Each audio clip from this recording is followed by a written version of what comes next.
Seorang pria bernama Hopper, yang merupakan seorang profesor arkeologi, sedang mencari beberapa orang dari tahun 70-an yang dilaporkan menghilang di dalam sebuah gua misterius. Kini Hopper sudah berada di area gua misterius tersebut, di mana ia menemukan sebuah mobil tua berdebu dan beberapa barang milik orang-orang dari tahun 70-an. Ia kemudian berjalan menuju gua dan menemukan sebuah lubang yang menjadi pintu masuk. Namun ternyata lubang itu terlalu dalam untuk ia masuki. Tak lama kemudian, ia melihat pintu masuk lain yang terletak di atas sebuah bukit. Jadi ia pergi ke sana dan melihat seorang pria berpakaian koboi. Ia merasa aneh mengapa ada seseorang memakai pakaian seperti itu di zaman modern ini. Karena itu, Hopper memanggil si koboi, tetapi pria itu tidak merespons, yang membuat Hopper merasa bingung. Maka ia pulang untuk mempersiapkan perlengkapannya sebelum masuk ke gua. Tetapi ia memutuskan untuk tidak membawa kedua asistennya, Taylor dan Jackie, karena ia menganggap misi ini terlalu berbahaya bagi murid-muridnya. Setelah mengambil perlengkapan yang diperlukan, Hopper kembali ke pintu gua. Tetapi sebelum itu, ia mengikat sebuah tali di pintu lubang yang ia temukan sebelumnya, untuk berjaga-jaga kalau terjadi sesuatu dengan pintu masuk di bukit. Ia kemudian berjalan menuju pintu masuk di bukit, dan melihat si koboi masih berdiri di posisi yang sama persis. Semakin penasaran dengan gua itu, Hopper mulai memasukinya, dan setelah beberapa saat, ia merasa seperti ada dinding tak kasat mata yang menghalangi jalannya. Mengira dinding itu bisa dilewati, Hopper memutuskan untuk terus berjalan. Dan akhirnya, ia pun menghilang setelah 2 hari tanpa kabar. Akibatnya, Taylor dan Jackie mulai khawatir terhadap profesor mereka. Saat minum kopi di pagi hari, mereka berencana pergi ke gua untuk mengeceknya. Tetapi kemudian mereka menyadari bahwa mereka tidak punya kendaraan. Jadi mereka meminta bantuan kepada Kara, yang merupakan gebetan Taylor, untuk meminjam mobil ayahnya. Kebetulan, adik Kara yang bernama Fefes memiliki proyek sekolah terkait alam yang melibatkan frogging. Jadi Kara setuju untuk meminjamkan mobil. Apalagi karena ayahnya menganggap Kara dan Taylor adalah pasangan yang serasi. Dalam perjalanan, Taylor memberitahu Kara bahwa Profesor Hopper selalu terobsesi dengan mencari orang-orang dari tahun 70-an itu, yang dikabarkan sedang mabuk jamur dan mencari sebuah mata air yang konon dapat memberikan awet muda di dalam gua misterius itu. Tetapi pada akhirnya, mereka tidak pernah kembali, yang justru membuat Profesor Hopper semakin penasaran dengan gua tersebut. Fefes kemudian terpikir untuk mengajak temannya bernama Furby, yang merupakan teman gosip serunya di sekolah. Ia sangat bersemangat untuk ikut karena ini lebih dekat dengan Jackie, yang diam-diam ia sukai. Ketika mereka tiba di area gua, mereka memeriksa mobil terbengkalai yang pernah dimiliki oleh orang-orang dari tahun 70-an, dan mereka menemukan sebuah surat yang ditandatangani dengan nama keluarga Profesor Hopper. Hal ini menunjukkan bahwa orang-orang dari tahun 70-an itu sebenarnya adalah orang tua sang profesor, dan profesor bertekad menemukannya di dalam gua misterius itu tanpa melibatkan orang lain dalam urusan pribadinya. Sebuah fakta yang baru saja Taylor dan Jackie ketahui. Setelah berfoto selfie dengan kamera GoPro milik Furby, mereka menemukan sebuah tali yang mengarah ke pintu masuk gua lainnya. Hal ini semakin meningkatkan rasa penasaran mereka. Jadi mereka masuk ke gua, dan Furby mulai merasa takut ketika melihat beberapa jangkrik di dalamnya. Setelah menyadari bahwa ujung tali terputus di dekat sebuah tebing, mereka menduga ada seseorang yang sudah turun dan tidak bisa kembali naik. Tetapi tali itu terlalu tua untuk menjadi milik Profesor Hopper. Melihat ada daratan di bawah tebing, mereka memutuskan untuk menggunakan tali lain untuk turun. Sementara Furby tetap tinggal di mobil karena takut pada jangkrik. Saat tiba waktunya turun, Jackie dan Fefes pergi lebih dulu. Setelah beberapa saat, Taylor dan Kara bertanya bagaimana keadaan di bawah sana. Anehnya, mereka tidak mendapat jawaban dari keduanya, yang mulai membuat Taylor dan Kara khawatir. Jadi mereka pun ikut turun. Selama turun, Kara merasakan kelembapan yang sama seperti yang pernah dirasakan Profesor Hopper, tetapi mereka mengabaikannya dan terus memanjat turun. Saat mereka mencapai dasar, mereka menemukan Jackie dan Fefes sudah berada di tanah yang kokoh. Kara kemudian bertanya mengapa mereka tidak menjawab sebelumnya. Dan Jackie serta Fefes mengatakan bahwa mereka tidak mendengar apa-apa. Mereka melanjutkan perjalanan. Tetapi ketika mendengar suara-suara aneh, terutama teriakan, mereka menjadi ketakutan dan bingung dari mana asal suara itu. Jadi mereka memutuskan untuk kembali naik. Dimulai dengan Jackie. Namun tak lama kemudian, tali putus, menyebabkan Jackie jatuh menimpa Taylor. Akibatnya, tangannya terluka, sementara Jackie terkilir pergelangan kakinya. Mereka menyadari bahwa kedua tali sudah dipotong dan menduga Furby yang melakukannya. Mereka kemudian mencoba menghubungi Furby melalui walkie-talkie, tetapi ia tidak menjawab. Ia membuat mereka bertanya-tanya apakah Furby sudah berubah jahat. Tak lama kemudian, mereka mendengar suara aneh lainnya, jadi mereka mencoba berbicara lagi dengan Furby. Tetapi sebagai gantinya, mereka mendapat jawaban dari dalam gua yang lebih dalam. Mereka menduga itu mungkin Profesor Hopper. Namun setelah berkomunikasi cukup lama dengan orang misterius itu, ia mengaku sebagai Furby, tetapi suaranya terdengar seperti sedang kesakitan. Jadi Taylor dan yang lain menuju ke arah suara itu, dan masuk lebih dalam ke dalam gua. Akhirnya, mereka tiba di sebuah area dengan batu besar, di mana sebuah cahaya berputar cepat keluar dari sebuah lubang di atasnya. Mereka mengira itu Furby yang sedang bermain dengan senter miliknya. Kara memanjat batu besar itu untuk memeriksa lubang dan menemukan tali lain yang sudah dipotong. Tak lama kemudian, ia terkejut saat melihat seseorang di belakang batu. Ternyata itu adalah Furby, yang sudah habis hidupnya dengan leher patah. Mereka menduga ia jatuh dari ketinggian setelah seseorang memotong talinya. Untuk mengetahui apa yang sebenarnya terjadi, Taylor dan yang lain memeriksa kamera aksi milik Furby, yang masih merekam. Jadi mereka memundurkan rekaman untuk melihat apa yang terjadi sebelum mereka masuk ke gua. Dalam video tersebut, Furby mengatakan bahwa ia merasa bosan karena belum mendengar kabar dari yang lain melalui walkie-talkie. Lalu ia berkata bahwa ia perlu buang air kecil dan berjalan sedikit menjauh dari gua. Tetapi kemudian ia menemukan mobil Profesor Hopper yang terparkir di dekatnya, bersama sebuah jurnal yang dimiliki oleh ayah sang profesor. Jurnal itu berisi gambar dan cerita tentang penakluk Spanyol yang pernah mencari gua yang konon berisi air penyembuh ajaib. Tertulis bahwa dulu seorang ratu pernah mengirim belasan ekspedisi untuk mencari air ajaib tersebut guna menyembuhkan suaminya yang sekarat. Tetapi pada akhirnya tidak ada satupun ekspedisi yang kembali setelah memasuki gua misterius itu. Ketika video berlanjut, Taylor dan yang lain merasa bingung karena dalam rekaman itu langit mulai gelap dengan matahari terbenam. Sementara di area mereka masih bisa melihat sinar matahari. Tengah malam tiba, dan Furby mengeluh bahwa ponselnya tidak mendapat sinyal dan baterainya habis. Jadi ia terus membaca jurnal itu, yang juga mengungkapkan bahwa Profesor Hopper sebenarnya memiliki seorang adik perempuan.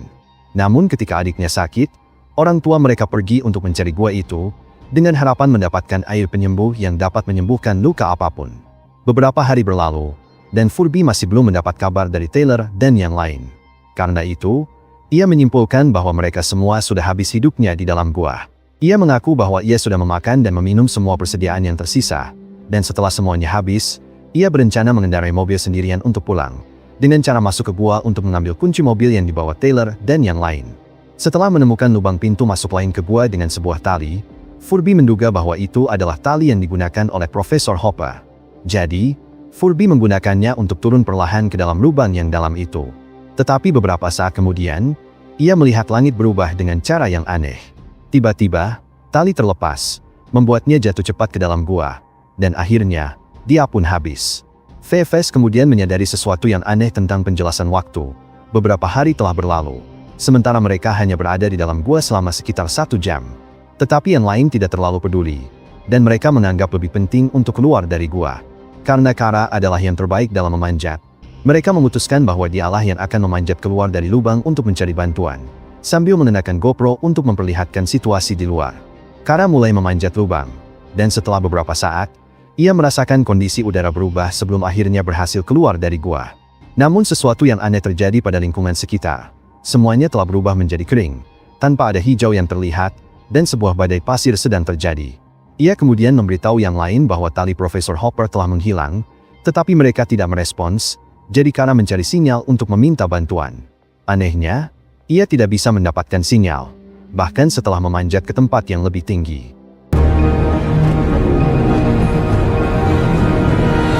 Saat terus mencari sinyal, Kara melihat sebuah benda besar berbentuk segitiga mengapung di langit. Jadi ia kembali masuk ke gua untuk memberitahu yang lain tentang apa yang ia lihat, dengan dugaan bahwa sebuah bom besar telah memusnahkan semua tanaman. Ketika Kara menunjukkan rekaman video, ia melampiaskan rasa frustrasinya pada yang lain, karena tidak menanggapi panggilannya saat ia berada di luar. Tetapi Taylor mengatakan bahwa ia memang sudah menanggapi, sambil menunjukkan sebuah video yang ia rekam di ponselnya.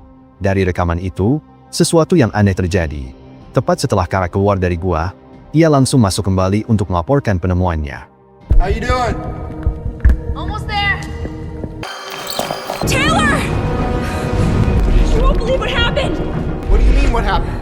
Merasa bingung, ia mengaku telah berada di luar gua selama 30 menit. Sementara video menunjukkan bahwa ia kembali masuk hanya sedetik setelah ia keluar. Akibatnya, Taylor dan yang lain menyimpulkan bahwa waktu di dalam gua misterius ini bergerak jauh lebih cepat dibandingkan waktu di luar, sebagaimana dibuktikan dengan matahari yang terbit dan terbenam dengan sangat cepat. Untuk memastikan hal ini, mereka memeriksa lebih banyak rekaman dari video Furby, dan sangat menduga bahwa 1 detik di dalam gua sama dengan 1 tahun di luar gua. Jadi jika mereka menghabiskan 1 jam di dalam gua, itu berarti 3.600 tahun telah berlalu di luar. Ia menjelaskan mengapa dunia luar tampak begitu tandus. Selain itu, kelembapan yang mereka temukan ternyata adalah sebuah batas antara 2 zona waktu yang berbeda, yang juga menjelaskan mengapa tali Furby tidak dipotong oleh seseorang, melainkan putus sendiri ketika ia melewati penghalang perbedaan waktu itu, akibat usianya yang menua dengan cepat. Setelah mengetahui kebenaran ini, mereka teringat walkie-talkie milik Furby yang sempat aktif ketika Taylor berkomunikasi dengannya. Jadi mereka menonton ulang rekaman untuk melihat apa yang terjadi selanjutnya, dan menemukan bahwa ia masih hidup setelah jatuh. Tetapi tak lama kemudian, seseorang misterius mendekati Furby, bukan untuk menolongnya, melainkan untuk melukainya dengan sebuah batu, dan akhirnya, dia pun habis. Hal ini mengonfirmasi bahwa Furby habis hidupnya karena seorang manusia gua yang hidup di dalam gua ini. Kara kemudian keluar lagi untuk mencari bantuan. Tetapi tidak lama setelah itu, sesuatu turun dari langit. Itu adalah sebuah tangga futuristik yang sangat panjang, bersama dengan seseorang yang turun menggunakannya. Hal ini membuat Taylor dan yang lain merasa takut terhadap orang yang berpakaian futuristik tersebut. Dan tepat ketika ia melakukan sesuatu pada perangkatnya, manusia gua muncul dan menyerangnya. Namun orang futuristik itu mampu menghentikan gerakan manusia gua dengan menahan lehernya. Akibatnya, Taylor dan yang lain menjadi ketakutan, sehingga mereka berlari ke arah yang berlawanan, hingga akhirnya mereka mencapai sebuah area dengan 2 mayat. Dari penampilannya, Taylor dan Jackie memastikan bahwa mayat itu adalah ibu dan ayah Profesor Hopper. Mereka kemudian melihat 3 manusia gua sedang melakukan sesuatu pada seorang pria koboi. Jadi Taylor mengatakan kepada para gadis untuk diam-diam menyelinap ke area gua lain, sementara ia melawan manusia gua setelah mereka melihatnya. Setelah bersembunyi beberapa saat, para gadis melihat manusia gua pergi, yang membuat Kara khawatir akan kondisi Taylor. Ternyata ia sudah pingsan setelah gagal menahan serangan manusia gua, dan tak lama kemudian, orang futuristik itu tiba di area tersebut. Tetapi ia tidak datang untuk menghabisi Kara. Ia datang untuk mengambil air mata air di area itu, yang merupakan tujuan utamanya. Merasa iba kepada Taylor yang tak sadarkan diri, orang futuristik itu memutuskan untuk menolong dengan membangkitkannya menggunakan air mata air di area tersebut, dengan membaringkannya di dalam air itu, dan akhirnya, Taylor kembali sadar. Tak lama setelah itu, 2 manusia gua menyerang pria futuristik tersebut, dan salah satunya berhasil membuka helmnya, yang mengungkapkan bahwa ia adalah manusia. Setelah menghentikan 2 manusia gua, pria futuristik itu mulai kesulitan bernapas. Jadi Taylor membantu memasangkan kembali helm itu kepadanya. Tetapi ia menolak memakainya karena kondisinya sudah memburuk, dengan sesak napas yang mengancam nyawanya. Sebelum ia habis hidupnya, ia memberitahu Taylor dan yang lain bahwa mereka pernah muncul di berita TV nasional, dinyatakan hilang setelah tidak terdengar kabarnya selama beberapa hari. Orang futuristik itu kemudian menunjukkan video lain tentang rencana umat manusia untuk pergi ke luar angkasa demi masa depan yang lebih baik. Karena mereka percaya mereka tidak akan bisa bertahan 1000 tahun lagi di bumi yang rapuh. Jadi sebuah kendaraan luar angkasa raksasa diciptakan, mampu membawa 250.000 orang, bersama dengan sebuah benda besar berbentuk segitiga. Benda yang sama yang dilihat Kara ketika ia keluar dari gua. Segitiga itu digunakan sebagai pemicu untuk mengaktifkan kecepatan ultra tinggi pada kendaraan luar angkasa itu.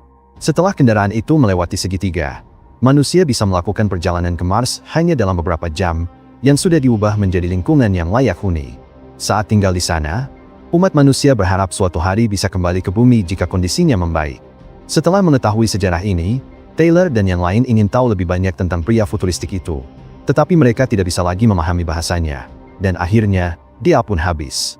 Menyadari bahwa ribuan tahun telah berlalu di luar gua, Taylor dan yang lain yakin bahwa pria futuristik itu dan orang-orang dari masanya sudah jauh lebih maju.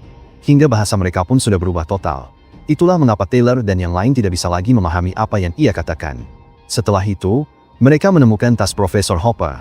Jadi Taylor memutuskan untuk mencarinya seorang diri, sementara para gadis kembali ke area batu besar untuk menunggu kedatangannya.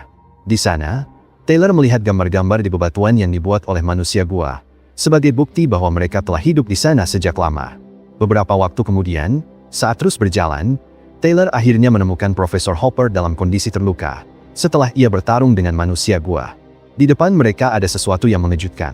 Ternyata itu adalah penghalang perbedaan waktu lain, tetapi yang satu ini lebih lambat dibandingkan sebelumnya. Di sana ada seorang gadis kecil, yang merupakan adik perempuan Profesor Hopper, sedang dikejar oleh manusia gua. Sayangnya, sang adik sudah terperangkap dalam waktu yang sangat lambat. Taylor kemudian melihat bahwa situasinya tampak seperti perang. di mana banyak prajurit kuno mencoba merebut mata air awet muda dari sebuah air terjun yang merupakan sumber dari distorsi waktu di gua ini. Tetapi mereka harus terlebih dahulu menghadapi manusia gua yang melindungi mata air tersebut. Profesor Hopper mengungkapkan bahwa gua ini adalah sebuah sistem yang dirancang untuk melindungi mata air itu dengan membentuk lapisan-lapisan dengan kecepatan waktu yang berbeda. Jadi, para penyusup yang mencoba mencuri mata air akan terjebak dalam waktu yang sangat lambat. Kini Taylor ingin menyelamatkan Profesor Hopper dengan air penyembuh dari area gua sebelumnya. Tetapi ia menolak itu, karena ia merasa dirinya tidak bisa diselamatkan lagi dengan kondisi sekaratnya. Dan ia sudah mencapai tujuannya datang ke gua ini. Hal ini membuat Taylor merasa berat hati. Tetapi pada akhirnya, ia harus memenuhi permintaan Profesor untuk meninggalkannya. Namun sebelum meninggalkan gua, mereka membawa tubuh Furby untuk membangkitkannya kembali dengan air penyembuh. Sementara Fefes berencana membakar area gua untuk mencegah manusia gua bergerak. Tepat sebelum mereka ingin menyelamatkan pria futuristik itu juga, manusia gua datang mengejar Taylor dan yang lain. Jadi setelah mengambil alat canggih milik pria futuristik tersebut, mereka melarikan diri kembali ke area batu besar. Di sana, mereka melihat sinar matahari telah berhenti, tetapi mereka tidak terlalu memperhatikannya, dan menggunakan alat futuristik itu untuk membentuk sebuah tangga. Satu persatu, teman-teman itu memanjat tangga.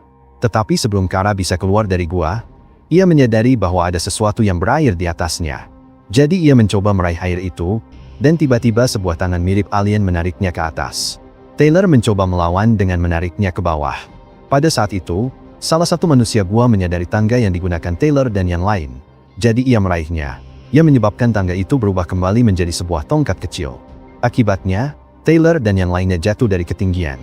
Dan akhirnya, Kara pun diculik oleh alien. Namun tak lama setelah itu, tentakel futuristik muncul dari air untuk menyelamatkan Taylor dan yang lainnya. Lalu seseorang keluar dari dalam air. Ternyata itu adalah Kara, yang kini sudah menjadi bagian dari tim alien.